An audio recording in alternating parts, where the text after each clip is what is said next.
joining us from Yalawata village in Guma local government area of Benue State to give us updates on the situation in the region is Theophilus Tyav, our Arise correspondent. Theophilus, good morning. Unfortunately, a sad morning. Can you give us an update of what's currently going on at your location in Guma local government area? Right now, we're at Yalawata, where the attack actually happened.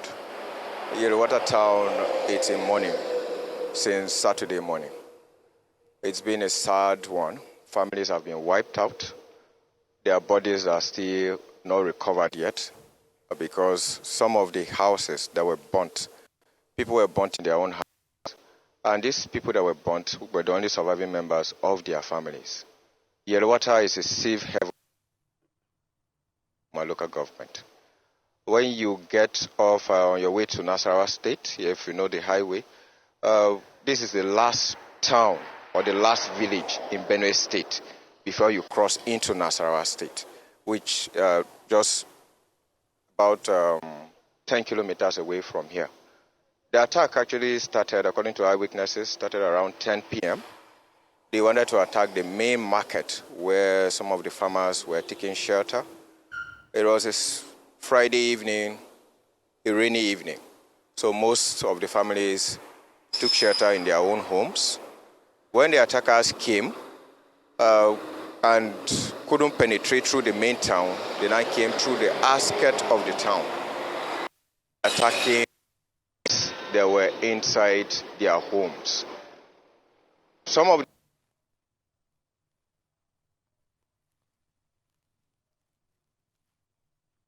Saturday morning, when it was all over, the attackers were repaired by a combination of local efforts.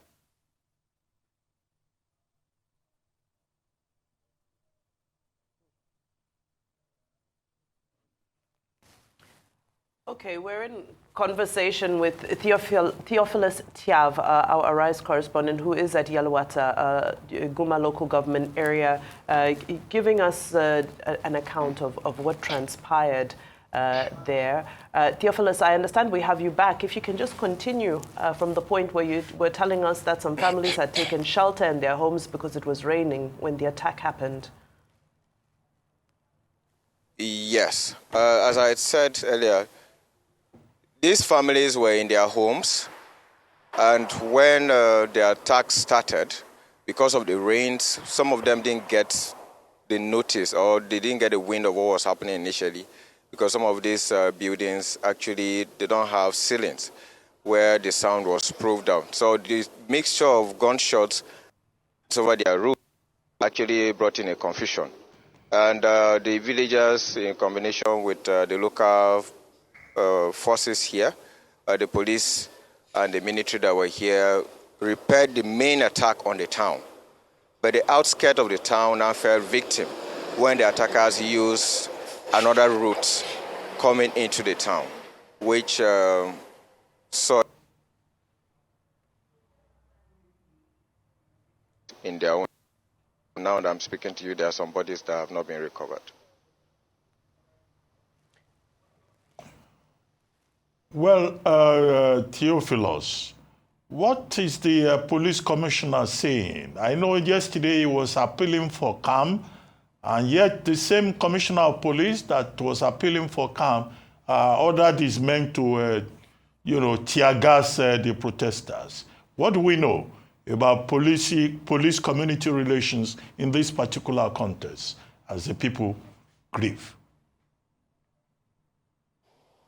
Well, at the moment, there is police presence since the attack. There's increased police presence because there's actually a police station here in Yalawata.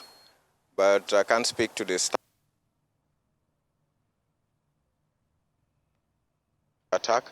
We actually have increased police presence. Even right now, they are conducting patrols.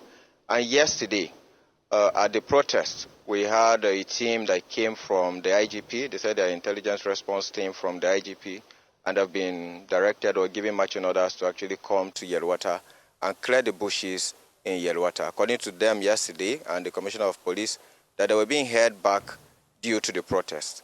But when the protest rounded up, I believe they should be in the bushes by now. I see. Rufai, any question for Theophilus? A very sad one. Yes, I have. A very, very sad one and a very unfortunate one. My heart goes out to the people in Yalawata this morning. Theophilus, a couple of things. Number one, the humanitarian situation. We hear over 1,000 households affected and displaced. That was what Nema was saying today. Can you give us a figure? What is happening? What kind of first-line intervention is going on there? And have you spoken to some of the victims? We also hear bodies were charred. So we might have to take DNAs to be able to, identify people that were charred to death. Have you seen any of this? Make sense of what is happening there for us, Theophilus.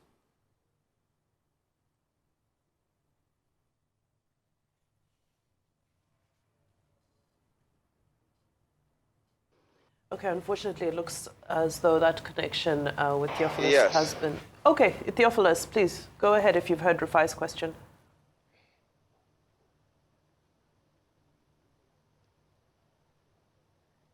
Go ahead, Theophilus. Okay.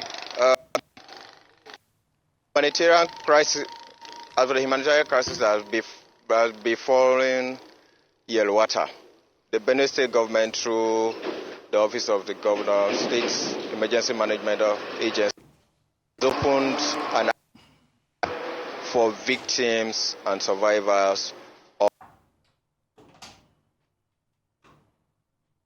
in Makudi local government. They provided buses that will convey them. The deputy governor, while he was here, he reached out to families by culture and traditions of the Tyav people. He asked them if they wanted to keep the dead. They said no, they wanted to bury them. So the assistance was given to them, to those who wanted to bury. But as I said earlier, there are still bodies, there are families that were wiped out. They don't have any relatives or any surviving members anywhere in the world. They are just here.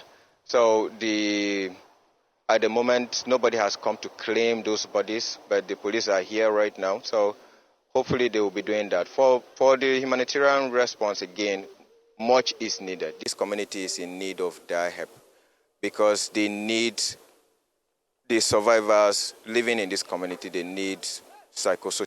All right, Theophilus Tyav, live from Yalawata, Guma local government area in Benue State.